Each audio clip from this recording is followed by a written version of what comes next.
우리가 이번 매주마다 지금 성경 암송 요절이 있죠. 이번 주 성경 암송 요절은 디모데후서 3장 16절 17절입니다. 디모데후서 3장 16절 17절. 우리가 한번 암송하고 오늘의 말씀을 보겠습니다. 모든 성경은 하나님의 감동으로 된 것으로 교훈과 책망과 바르게 함과 의로 교육함이 하기에 유익하니 이는 하나님의 사람으로 온전하게 하며 모든 선한 일을 행할 능력을 갖추게 하려 함이라. 아멘. 여러분들이 이 말씀을 오늘 하루도 꼭 묵상하시고 암송하시기를 바랍니다. 사무엘상 14장 1절에서 23절입니다. 조금 긴 내용인데요. 함께 읽겠습니다. 하루는 사울의 아들 요나단이 자기의 무기를 든 소년에게 이르되 우리가 건너편 블레셋 사람들의 부대로 건너가자 하고 그의 아버지에게는 아뢰지 아니하였더라. 사울이 기브아 변두리 위그론에 있는 석류나무 아래에 머물렀고 함께한 백성은 600명 가량이며 아히야는 에봇을 입고 거기 있었으니 그는 이가봇의 형제 아이두베의 아들이요 비느하스의 손자요 실로에서 여호와의 제사장이었던 엘리의 증손이었더라. 백성은 요나단이 간 줄을 알지 못하니라. 요나단이 블레셋 사람에게로 건너가려 하는 어귀 사이 이쪽에는 험한 바위가 있고 저쪽에도 험한 바위가 있는데 하나의 이름은 보세스요 하나의 이름은 세네라. 한 바위는 북쪽에서 믹마스 앞에 일어섰고 하나는 남쪽에서 게바 앞에 일어섰더라. 요나단이 자기의 무기를 든 소년에게 이르되 우리가 이 할례 받지 않은 자들에게로 건너가자. 여호와께서 우리를 위하여 일하실까 하노라. 여호와의 구원은 사람이 많고 적음에 달리지 아니하였느니라. 무기를 든 자가 그에게 이르되 당신의 마음에 있는 대로 다 행하소서. 앞서가소서. 내가 당신과 마음을 같이하여 따르리이다. 요나단이 이르되 보라 우리가 그 사람에게로 건너가서 그들에게 보이리니 그들이 만일 우리에게 이르기를 우리가 너희에게로 가기를 기다리라 하면 우리는 우리가 있는 곳에 가만히 서서 그들에게로 올라가지 말 것이요 그들이 만일 말하기를 우리에게로 올라오라 하면 우리가 올라갈 것은 여호와께서 그들을 우리 손에 넘기셨음이니 이것이 우리에게 표정이 되리라 하고 둘이 다 블레셋 사람들에게 보임에 블레셋 사람이 이르되 보라 히브리 사람이 그들이 숨었던 구멍에서 나온다 하고 그 부대 사람들이 요나단과 그의 무기를 든 자에게 이르되 우리에게로 올라오라 너희에게 보여줄 것이 있느니라 한지라. 요나단이 자기의 무기를 든 자에게 이르되 나를 따라 올라오라 여호와께서 그들을 이스라엘의 손에 넘기셨느리라 하고 요나단이 손발로 기어 올라갔고 그 무기를 든 자도 따랐더라. 블레셋 사람들이 요나단 앞에서 엎드러지매 무기를 든 자가 따라가며 죽였으니 요나단과 그 무기를 든 자가 반나절 같이 땅 안에서 처음으로 쳐 죽인 자가 20명 가량이라. 들에 있는 진영과 모든 백성들이 공포에 떨었고 부대와 노략군들도 떨었으며 땅도 진동하였으니 이는 큰 떨림이었더라. 베냐민 기브아에 있는 사울의 파수꾼이 바라본 적 허다한 블레셋 사람들이 무너져 이리저리 흩어지더라. 사울이 자기와 함께한 백성에게 이르되 우리에게서 누가 나갔는지 점호하여 보라 하여 점호한 적 요나단과 그의 무기를 든 자가 없어졌더라. 사울이 아히야에게 이르되 하나님의 궤를 이리로 가져오라 하니 그때에 하나님의 궤가 이스라엘 자손과 함께 있음이니라. 사울이 제사장에게 말할 때에 블레셋 사람들의 진영에 소동이 점점 더한지라. 사울이 제사장에게 이르되 내 손을 거두라 하고 사울과 그와 함께한 모든 백성이 모여 전장에 가서 본즉 블레셋 사람들이 칼로 자기의 동무들을 침으로 크게 혼란하였더라. 전에 블레셋 사람들과 함께하던 히브리 사람이 사방에서 블레셋 사람들과 함께 진영에 들어왔더니 그들이 돌이켜 사울과 요나단과 함께한 이스라엘 사람들과 합하였고 에브라임 산지에 숨었던 이스라엘 모든 사람도 블레셋 사람들이 도망함을 듣고 싸우러 나와서 그들을 추격하였더라. 여호와께서 그날에 이스라엘을 구원하심으로 전쟁이 베다윈을 지나니라. 아멘. 오늘도 하나님의 은혜가 여러분의 삶에 가득하기를 바랍니다. 여러분들이 행하는 모든 일들 가운데서 주님의 은혜와 능력이 넘쳐나기를 주님의 이름으로 축복합니다. 우리가 인생을 살아가다 보면 위기가 찾아오게 되죠. 그런데 그 위기가 앞이 보이지 않는 긴 터널 같이 있을 수도 있습니다. 막막하고 도저히 길이 보이지 않는 그러한 때가 있죠. 오늘 이스라엘 백성들이 닥치고 있는 이 위기가 그러한 위기가 아닐까라는 생각을 해봅니다. 한번 생각해 보십시오. 블레셋 군대가 쳐들어왔습니다. 병거가 3만 명이요 마병이 6천이요 백성은 해변의 모래와 같이 보이지 않게 엄청나게 많았다라는 것입니다. 그런데 그 맞은편에 서 있는 이스라엘 백성들은 고작 600명의 사람들입니다. 그것도 벌벌 떨고 있는 사람들이죠. 도저히 앞이 보이지 않는 이 상태에 있습니다. 여러분 한번 상상해 보시기 바랍니다. 1대1로 싸워도 낫을 가지고 싸우는 사람과 칼과 창을 가지고 싸우는 사람 어떻게 되겠습니까? 병거 자체도 이게 무기 자체도 게임이 되지 않는데 숫자도 엄청나게 많습니다. 도저히 이스라엘 백성들이 이겨낼 수 있는 상황이 아니고 객관적인 상황은 도저히 불가능하다. 이대로 가다가는 블레셋에 완전히 이스라엘은 초토화될 지경이다라는 것입니다. 이러한 때 여러분들은 어떻게 하겠습니까? 오늘 이 상황 가운데서 요나단과 그와 함께한 부하, 무기를 든 자, 단 2사람, 이 2사람의 행동으로 인해서 이스라엘이 전쟁에 승리하는 놀라운 역사를 경험하는 이야기, 그것이 바로 오늘 본문의 이야기입니다. 사무엘이 사울과의 결별을 선언하고 가버렸지요. 어쩌면은 하나님께서 임명하신 제사장 사무엘이 이제 떠나가 버렸습니다. 사무엘이 떠나가 버리자 사울은 다급하게 새로운 사람을 제사장으로 세운 것 같습니다. 오늘 성경에 보면 2절에 아히야라는 사람을 우리는 보게 되죠. 아히야는 에봇을 입고 거기에 있으니 라는 말은 에봇을 입었다라는 것은 제사장의 옷을 입었다라는 말입니다. 그는 누구냐면 엘리의 증손이다 이렇게 표현하고 있습니다. 엘리의 증손이다. 그러니까 사무엘이 떠나가 버리자 사울은 다급하게 이 엘리의 증손이었던 아히야, 어쩌면은 젊고 활기 있는 사람이라고 생각했던 것 같습니다. 제사장은 하나님이 임명하는 것이죠. 사람이 임명하는 것이 아닙니다. 그럼에도 불구하고 이 사울은 그 사무엘이 떠나가 버림으로 인해서 이 아히야를 에봇을 입혀서 제사장으로 세웠다라고 볼 수 있습니다. 그러한 가운데서 요나단과 그의 무기를 든 소년, 그들의 돌발적인 행동이 굉장히 놀랍습니다. 요나단이 이야기하죠. 우리가 건너편 블레셋 사람들의 부대로 건너가자. 우리가 건너편 블레셋 사람들의 부대로 건너가자. 사실 요나단은 어쩌면은 굉장히 충동적이었던 사람 같아 보입니다. 사실 이 사건의 발단도, 전쟁의 발단도 요나단으로부터 시작된 것 아니겠습니까?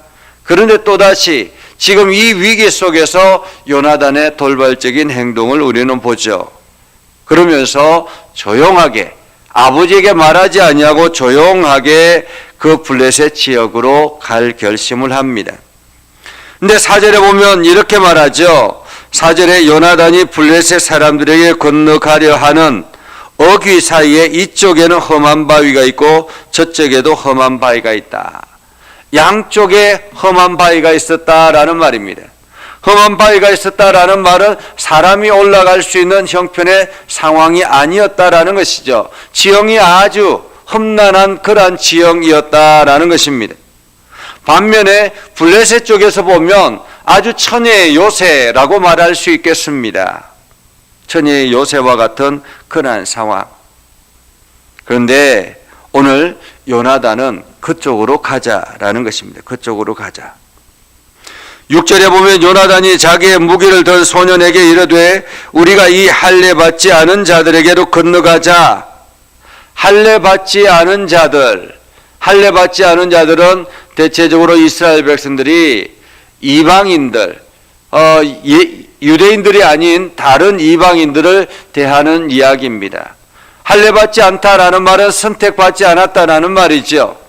자기들은 하나님의 거룩한 백성이다라는 말이고, 이 할례 받지 않았다라는 것은 하나님의 선택받지 않은 이 백성들, 이 사람들, 이스라엘 백성들이 점령해야 될 그러한 장소라는 것입니다. 이 할례 받지 않은 자들에게도 건너가자. 여호와께서 우리를 위하여 일하실까 하노라. 여호와의 구원은 사람이 많고 적음에 달리지 아니하였느니라. 여호와의 구원은 사람의 많고 적음에 달려있지 아니하느니라. 여러분, 이 말씀을 꼭 기억하시기 바랍니다. 여호와의 구원은 사람의 많고 적음에 달려있지 않다. 이 말은 하나님의 역사하심은 인간의 환경의 조건에 해당되지 않는다라는 말입니다. 지금 눈앞에 보여지는 환경과 조건은 하나님의 능력과 무관하다라는 것입니다. 사람들은 자꾸만 눈앞에 보여지는 그 환경과 조건이 하나님의 능력도 감히 들어가지 못할 만한 그러한 장소라고 생각할 수 있습니다. 그래서 이것은 하나님도 안 돼라고 생각하는, 그래서 스스로가 포기하는 경우들이 굉장히 많죠. 오늘 그런데 요나단은 뭐라고 말합니까? 여호와께서 우리를 위하여 일하실까 하노라. 여호와의 구원은 사람의 많고 적음에 달려있지 아니하느니라. 시선을 하나님께 고정하고, 시선을 하나님께 고정하기 시작하면 틈새가 보여지는 것입니다. 내가 비집고 들어갈 만한 틈새가 보여지는 것입니다. 하나님께서 역사하실 만한 그러한 틈새가 보여지는 것입니다. 지금 요나단의 눈에는 블레셋의 이 험준한 이 환경의 조건, 암벽으로 가득 차 있는 이 천혜의 요새와 같은 이러한 조건, 이것이 하나님이 역사하실 틈새라고 생각했던 것입니다. 그래서 믿음의 눈으로 보면 틈새가 보인다. 요나단이 어떻게 합니까? 무작정 들어가지 않습니다. 먼저 하나님 앞에 철저하게 묻죠. 요나단이 이야기합니다. 우리가 그 사람에게로 건너가서 그들에게 보이리니 그들이 만일 우리에게 이르기를 우리가 너에게로 가기를 기다려라. 다시 말하면 이 요나단과 그 무기를 든 자가 블레셋 군대 앞에 서 있으면, 얼굴을 보여주면 블레셋 군대가 너희들 거기 가만히 있어 우리가 갈게 라고 이야기하면 이것은 하나님이 우리를 선택하신 것이 아니다. 반면에 그들이 말하기를 우리에게로 올라오라 하고 이야기하면 이것은 반드시 하나님께서 그들을 우리에게 넘겨주신 것이다 라고 생각했다라는 것입니다. 그렇게 하나님 앞에 기도하고 나아가 보니 정말로 가만히 몰래 이렇게 숨어 있다가 요나단과 무기 든 자가 그 얼굴을 내보이니 블레셋 사람들이 이야기합니다. 히브리 사람이 그들이 숨었던 구멍에서 나온다. 그 부대 사람들이 요나단과 그의 무기를 든 자에게 이르되 우리에게로 올라오라. 너희에게 보여줄 것이 있다. 이 말은 무슨 뜻입니까? 한번 올라와 봐라 라는 말이에요. 한번 올라와 봐라. 아마도 블레셋 사람들은 이 요나단과 무기든 사람이 이 바위를 비집고 올라올 수 없을 것이라고 생각했던 것 같습니다. 그래서 장난스럽게 한번 올라와 봐라 라고 이야기를 했던 것이죠. 그런데 어떻습니까? 요나단과 무기든 자는 이 메시지가 하나님께서 자기에게 주신 메시지인 것으로 받아들였습니다. 그래서 무기든 자와 함께 그 두 손으로 기어 올라갔다. 13절에 보면 요나단이 손발로 기어 올라가고 이렇게 말하고 있습니다. 손발로 기어 올라갔다라는 말은 그 바위가 얼마나 험준했다라는 것을 알 수 있는 것이죠. 그 험악한 그 바위를 기어 올라갔다라는 것입니다. 무기를 든 자도 함께 기어 올라갑니다. 얼마나 힘이 들었겠습니까? 블레셋 사람들은 이 요나단과 이 무기든 자가 올라올 것이라고 상상도 하지 못했던 것 같습니다.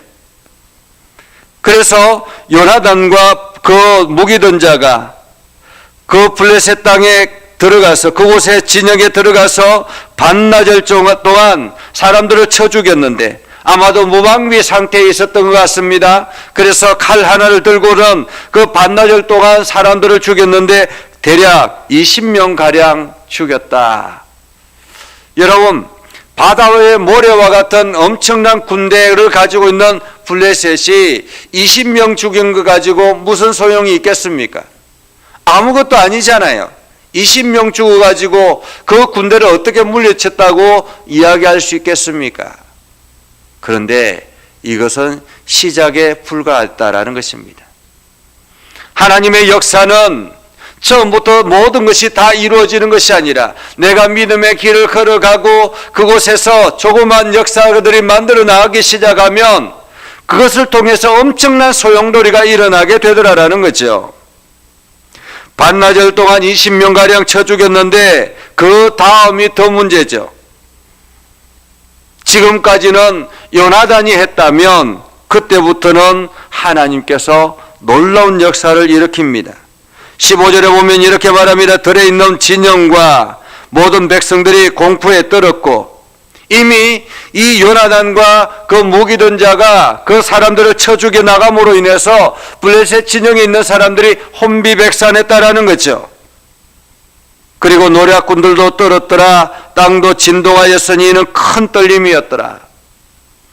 마치 이들이 공포에 질려 있었고 그리고 땅까지 움직였다라는 것입니다. 땅까지 지진이 일어난 듯 보였다라는 거죠. 베냐민 기브아에 있는 사울의 파수꾼이 바라본 적 허다한 블레셋 사람들이 무리들이 이리저리 흩어지더라. 지금 이 블레셋 진영에 일어나는 일들을 이스라엘 진영에서 지켜보고 있습니다. 아마도 사울은 이 흩어져 있는 여기저기 막 사람들이 움직이고 하는 것을 보면서 저들이 우리를 공격하려고 하는가 보다 이렇게 생각했던 것 같습니다. 그래서 사울이 아이야에게 하나님의 궤를 가져오라 이렇게 이야기를 합니다. 사울은 무슨 뜻입니까? 하나님의 궤를 가져오라. 이 하나님의 궤, 이것이 자기들의 유일한 무기라고 생각했던 것입니다. 어쩌면 마치 이런 것이죠. 우리가 하나님의 말씀을 제대로 믿지도 아니하면서 성경을 가지고 가면 이 성경을 가지고 나아가면 반드시 승리할 것이다 라는 그러한 생각, 미신적인 생각을 했던 것 같습니다. 하나님의 말씀, 그 말씀 안에 역사하시는 하나님이 중요한 것이지 껍데기인 성경책이 중요한 것은 아니잖아요. 성경을 아무리 잘 가지고 있는다 할지라도 그 안에 들어있는 하나님의 말씀을 믿지 않으면 아무런 소용이 없는 것이죠. 오늘 사울은 아이야에게 법궤를 가져오라 라고 이야기를 했습니다. 그래서 법궤를 가지고 준비를 하고 있습니다. 그런데 진영에서 소동이 점점 뭔가 막 난리가 난 것 같이 보여지는 거예요. 그래서 사울이 조금 더 두고 보자. 그리고는 그 아이야에게 가만히 두어라 라고 이야기를 합니다. 가만히 두어라. 그리고는 21절에 보면 전에 블레셋 사람들과 함께하던 히브리 사람이 사방에서 블레셋 사람들과 함께 진영에 들어왔더니 그들이 돌이켜 사울과 요나단과 함께한 이스라엘 사람들이 합하였고, 에브라임 산지에 숨었던 이스라엘 모든 사람들도 블레셋 사람들의 도망함을 듣고 싸우러 나와서 그들을 추격하니라. 지금 블레셋 진영에 혼비백산하고 사람들이 여기저기 흩어지기 시작하고 도망하니까 그 몰래 숨어있던 히브리 사람들이 여기저기서 나와서 그들을 공격하기 시작했고, 이것을 기점으로 해서 완전히 블레셋을 초토화시키는 놀라운 성과를 거두게 되었다라는 것이죠. 오늘 우리가 이 말씀을 통해서 발견할 수 있는 것은 무엇일까요? 우리가 믿음에 승리하는 것, 우리 인생에 승리하는 그 승리의 비결은 믿음의 눈으로 하나님을 바라보는 것입니다. 환경이 어떠하든지 간에, 환경이 아무리 험악하다 할지라도 우리의 믿음의 눈이 하나님과 고정되어 있으면, 그래서 그 믿음으로 용기 있는 결단을 하고 달려가면 하나님께서 반드시 승리하게 하실 것입니다. 우리가 인생에 실패하는 것은 우리 마음속에 두려움이 찾아오는 것입니다. 두려움은 무엇으로부터 시작이 되는 것입니까? 하나님과 함께하지 않는다라는 이 사실, 아니 하나님의 능력을 믿지 못하는 믿음 없음이 두려움으로 찾아오는 것입니다. 오늘 우리는 이 이스라엘 백성들이 요나단을 통해서 승리하였던 놀라운 역사처럼 여러분들이 오늘 요나단이 되어서, 무기를 든 사람이 되어서 정말로 앞을 향하여 믿음의 전진을 해나갈 수 있기를 바랍니다. 그래서 하나님께서 여러분을 통해서 위대한 역사를 만들어 나가는, 위기는 곧 하나님의 은혜를 경험할 수 있는 가장 기회다라는 것을 여러분이 기억하고, 어떤 상황에서도 믿음에 굳건하게 서 나가는 저와 여러분이 되기를 주님의 이름으로 축복합니다. 기도하겠습니다. 거룩하신 아버지 하나님, 오늘을 감사합니다. 하나님의 말씀을 붙들고 하나님의 말씀 따라 순종하며 살아가기를 다짐합니다. 우리 가운데 역사해 주시고 하나님의 위대한 역사가 온 세상에 드러나도록 우리를 사용하여 주옵소서. 오늘도 믿음의 성도들이 하나님 앞에 기도하며 하나님 앞에 시선을 고정하고 믿음의 길을 걸어가려고 할 때 하나님 그들과 동행하여 주시고 힘을 더하여 주시고 지혜를 더하여 주시고 능력을 더하여 주시옵소서. 그래서 오늘도 승리의 깃발을 드높이게 하여 주시옵소서. 예수님의 이름으로 기도드리옵나이다. 아멘. 이제는 우리 구주 예수 그리스도의 은혜와 하나님 아버지 극진하신 사랑과 성령님의 감화 감동 역사 위로 교통하시며 은혜가 주의 말씀 안에 있는 믿음의 백성들 위해 하는 모든 일들 위해 영원토록 함께 하옵시기를 간절히 축원하옵나이다. 아멘.